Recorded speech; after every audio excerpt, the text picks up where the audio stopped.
नमस्कार, मी मंदार जोशी. तारांगणमध्ये आपलं खूप खूप स्वागत रसिको. आम्ही आत्ता सध्याची जी लोकप्रिय मालिका आहे, सध्याची म्हणण्यापेक्षा गेल्या जवळपास 2 वर्षापासून खूप पॉप्युलर आहे, लक्ष्मी निवास, त्याच्या सेटवर आहोत आणि तुम्ही बघताय अत्यंत गाजलेले कलाकार आहेत आणि एक खूप महत्त्वाची मोमेंट तुमच्या मालिकेत आलेली आहेत. लक्ष्मी निवासचं स्वप्न साकार झालं आहे आणि गृहप्रवेश आहे आणि त्याच्यासाठी तुम्ही आम्हाला निमंत्रित केलेलं आहे. तर आपल्यासमोर भावना आहे. तर भावना, मी तुझ्यापासून सुरुवात करतो की काय खूप आनंदाचा क्षण आहे, काय सांगशील आज तू? आय थिंक प्रेक्षकांसकट आमचीसुद्धा मनापासून इच्छा होती की लक्ष्मी निवासचं घर व्हावं आणि माझ्या आईवडिलांनी ते करून दाखवलं, याचा मला अभिमान आहे. खूप संकटातनं गेलो, खूप दुःख आली, पण कधीच हारून नाही गेलो आणि तेच लक्ष्मी निवासनी त्यांच्या मुलांना पण शिकवलं आहे आणि ते स्वतःसुद्धा ते सगळं खरं करून दाखवत आहेत आणि त्यामुळे आमचा आनंद द्विगुणित झालेला आहे आता की आमच्याही आयुष्यात खूप चांगल्या चांगल्या मोमेंट्स घडताना आईबाबांचंही स्वप्न साकार होतं आहे. ओके, तू काय सांगशील? आणि अनेक अडचणी पार पाडून शेवटी लक्ष्मी निवास हे घर बनतं आहे आणि आपल्याला बघायला मिळेल की सगळीकडेच म्हणजे सगळ्याच पात्रांमध्ये काही ना काहीतरी आनंदाची बातमी आणि आनंदाच्या घटना घडत आहेत. त्याच्यामुळे खूप पॉझिटिव्ह आणि छान एन्व्हायरमेंट आहे आणि या ड्रामामध्ये सुद्धा एक काहीतरी एक ड्रामा अजून एक उलगडणार आहे. तो काय आहे ते आता प्रेक्षकांना जेव्हा प्रेक्षक बघतील तेव्हाच त्यांना तो कळेल. ओके, आणि लक्ष्मी निवासचा हा सर्व प्रवास कठीण होता, पण मला वाटतं की तुमच्या दोघांचा या मालिकेत काम करण्याचा प्रवास खूपच चांगला आहे, कारण आम्ही गेले जवळपास 2 वर्ष अटेंड करतो आहे सेट व्हिजिट.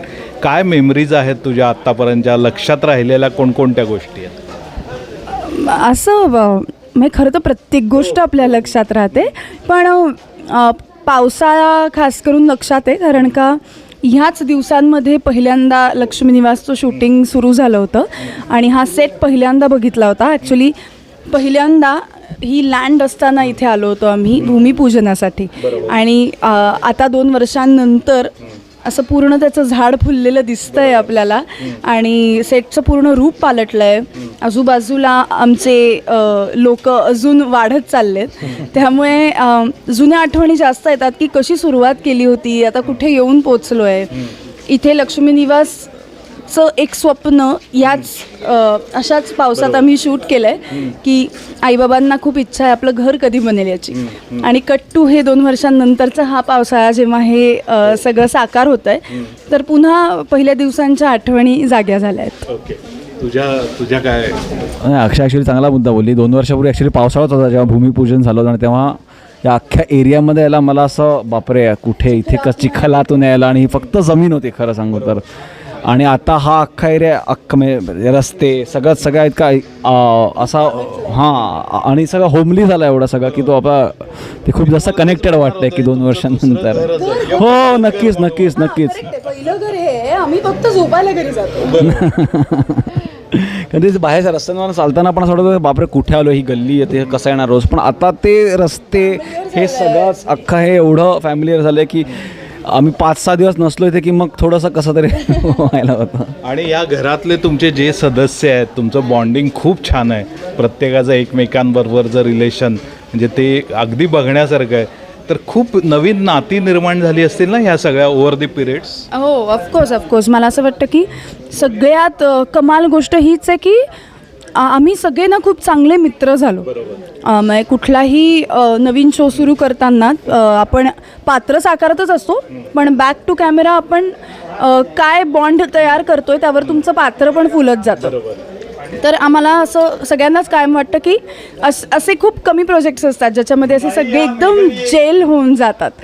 तर ते या शोची खूप मेन खासियत आहे की त्यामुळे अख्खं कुटुंब हे कुटुंब वाटतं, कारण आम्ही ऑफ कॅमेरा पण कुटुंब असतो. बरोबर.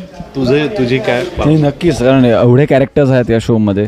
सो इतके तास शूटिंग करताना आता बघता की खूप हेवी सिक्वेन्सेस आहेत, बरेच कॅरेक्टर्स आहेत, तरी पण सगळे मित्र असल्यामुळे तसं काही वाटत नाही की खूप हेक्टिक चालू आहे. सो ऑफकोर्स त्या बॉन्डमुळे इतर सगळ्या गोष्टी, इतर आयुष्यातल्या गोष्टी चांगला एक्सचेंज होतो डेफिनेटली.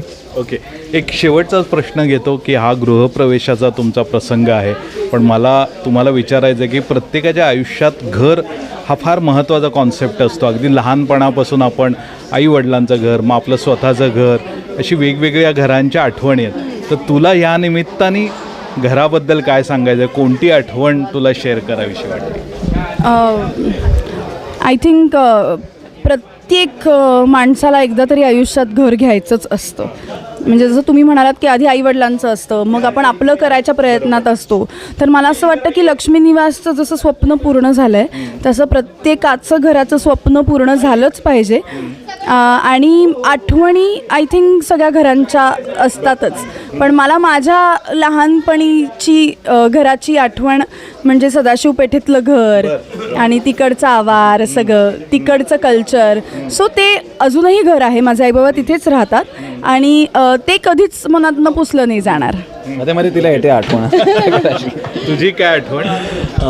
माझी ॲक्च्युली कसं लक्ष्मी निवास जस्ट चालू व्हायच्या आधी मी ॲक्च्युली माझ्या नवीन घरात शिफ्ट झालो होतो पार्ल्यात. आणि मी जवळपास 1 महिन्यानंतर शूटिंग आलं आणि मग मी इथे शिफ्ट झालो. सो ती अटॅचमेंट ऑफकोर्स ते नवीन घर किती स्पेशल असतं ह्याचं ॲक्च्युली फिलिंग मी कॅरी करूनच हा शो चालू केला होता. सो ऑफकोर्स मला असं वाटायचं की अरे मी त्या नवीन घरात फार राहायला मिळत नाही, पण आता 2 वर्षामध्ये ते बॅलन्स आउट झालं आहे. सो ती feeling mat is of course special आहे, कारण मी तेच कॅरी करून आलो होतो. खूपच छान. मला वाटतं की ही मालिका आणखी पुढं चालतच राहणार आहे, कारण त्याला TRP चांगला आहे आणि मुळात लोकांचं प्रेम आहे तिच्यावर. तर मी तुम्हाला पुन्हा खूप शुभेच्छा देतो. पुन्हा भेटू, पुन्हा बोलू. धन्यवाद. Thank you thank you so much. Thank you.